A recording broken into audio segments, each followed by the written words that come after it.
Hello दोस्तों, यथार्थ Hindi education classes में आप सभी का स्वागत है। आज की क्लास में हम पढ़ेंगे हिंदी टीजीटी पीजीटी नेट की परीक्षा के लिए महत्वपूर्ण हिंदी साहित्य के बहुविकल्पी प्रश्न जो कि पहले एग्जाम में आ भी चुके हैं। अगर आप चैनल पर नए हैं तो चैनल को सब्सक्राइब जरूर कीजिएगा क्योंकि डेली इस चैनल पर आपको नई वीडियोज़ मिलती हैं।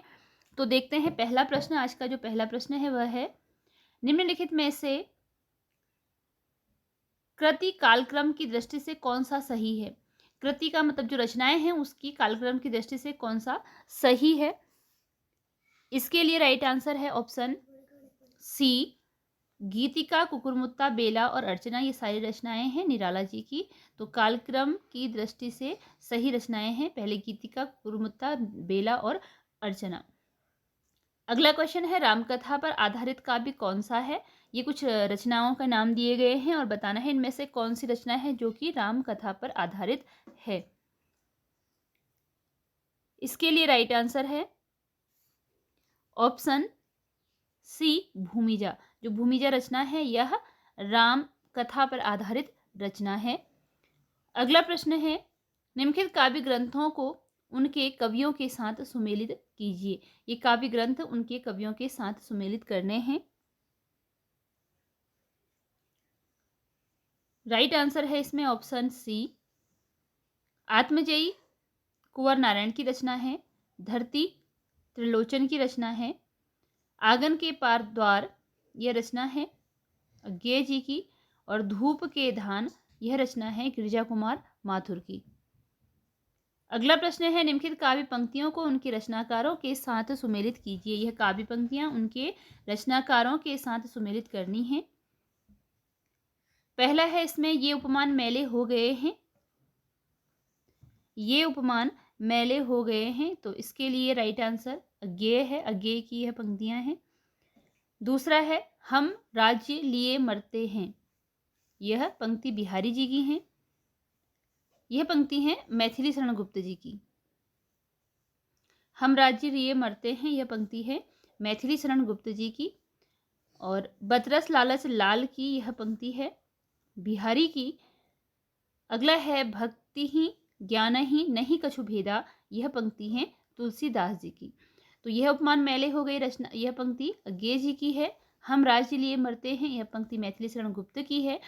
बतरस लालच लाल की पंक्ति है बिहारी जी की। और भक्ति ही ज्ञान ही नहीं कछु भेदा यह पंक्ति है तुलसीदास जी की।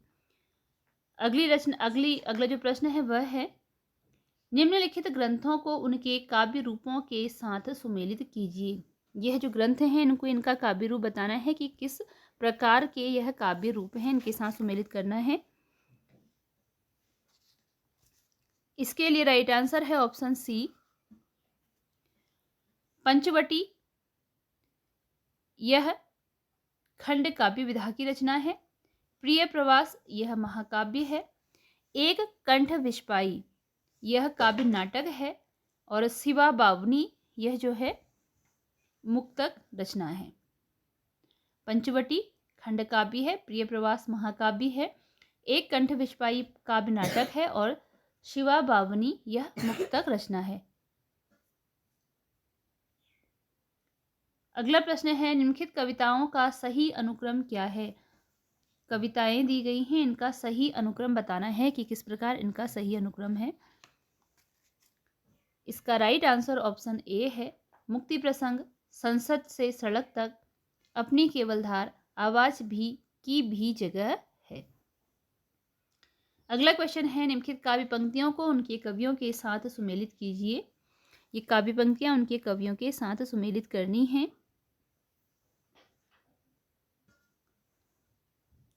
राइट आंसर है इसमें, स्नेह निर्झर बह गया यह पंक्ति है निराला जी की। ओ करुणा की शांत कछार यह पंक्ति है प्रसाद जी की। सखी वे मुझसे कहकर जाते यह पंक्ति है मैथिली शरण गुप्त की। और दिवस का अवसान समीप था यह पंक्ति है हरिऔध जी की। तो ऑप्शन डी इसमें राइट आंसर है।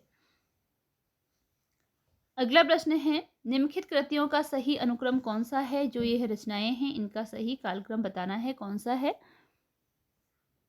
राइट आंसर ऑप्शन सी है, ग्रंथि, आंसू, नए पत्ते, ठंडा, लोहा। ग्रंथि, आंसू, नए पत्ते और ठंडा लोहा। अगला क्वेश्चन है, इन काव्य पंक्तियों को उनके कवियों के साथ सुमेलित कीजिए। और 9th वाला क्वेश्चन है कि ये जो काव्य पंक्तियां हैं इन्हें सुमेलित करना है।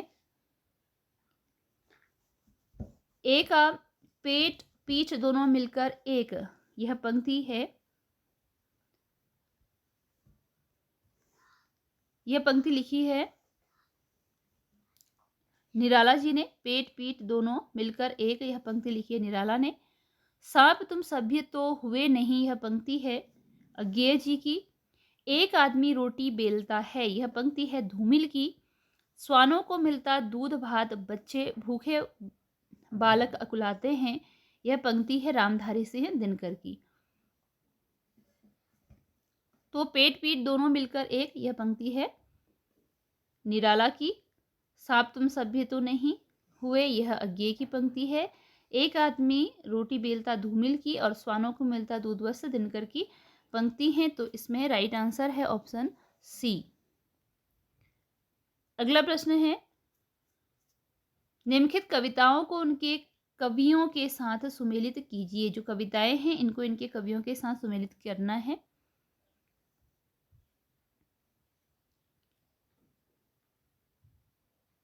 परिवर्तन पंत जी की रचना है। परिवर्तन रचना है पंत की। यमुना के प्रति, यह रचना है।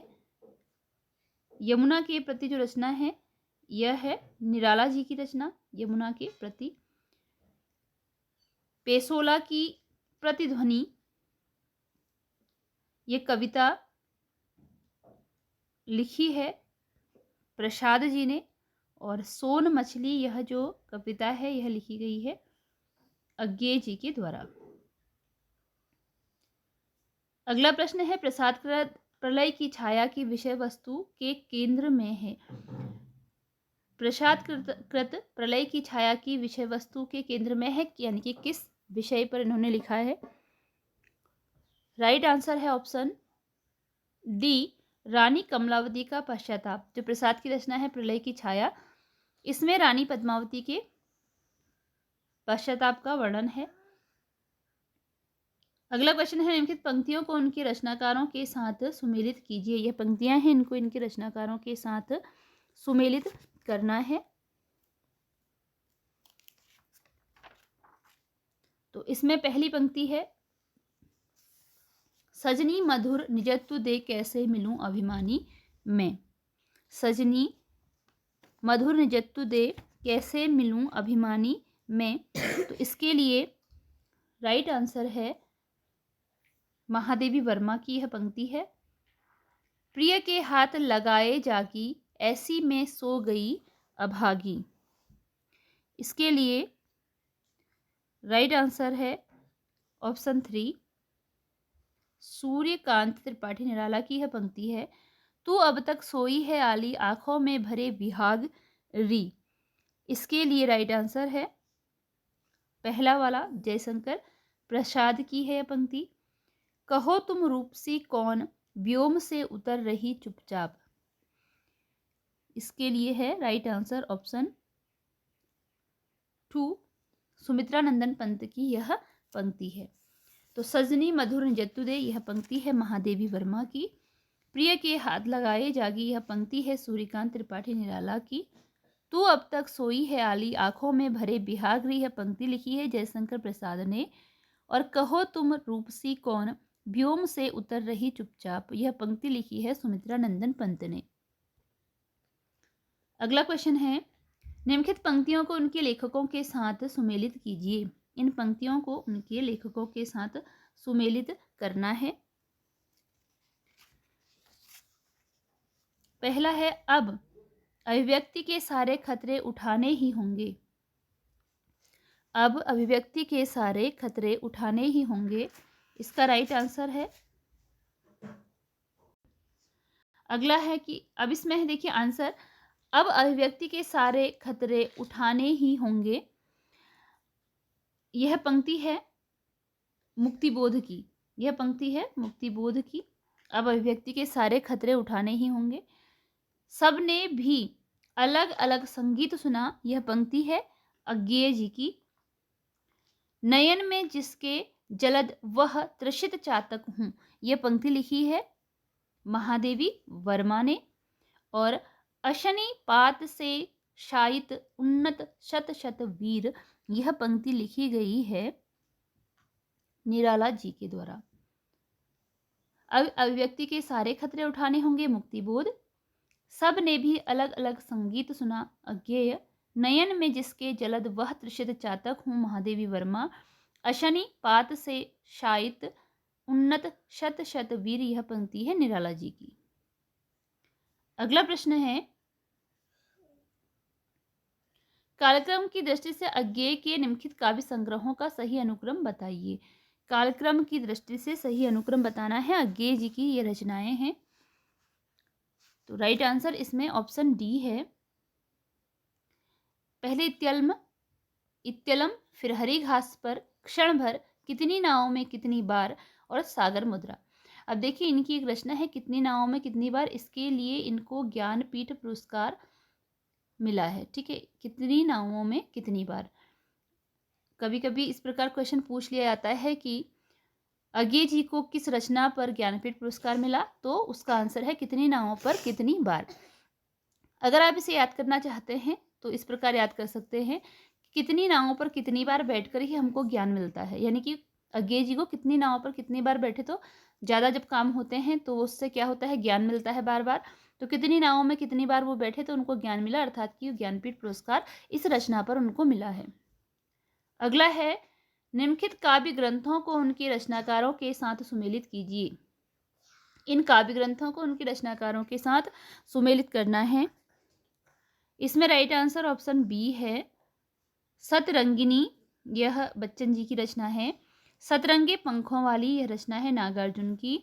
अणिमा, यह रचना है निराला जी की। और रितम भरा, यह रचना है केदारनाथ मिश्र प्रभात की। तो इसी के साथ आज की यह वीडियो हमारी यहीं पर एंड होती है। मिलते हैं अगली वीडियो में कुछ नए प्रश्नों के साथ। अगर वीडियो यूजफुल लगा हो तो चैनल को सब्सक्राइब जरूर कीजिएगा। धन्यवाद।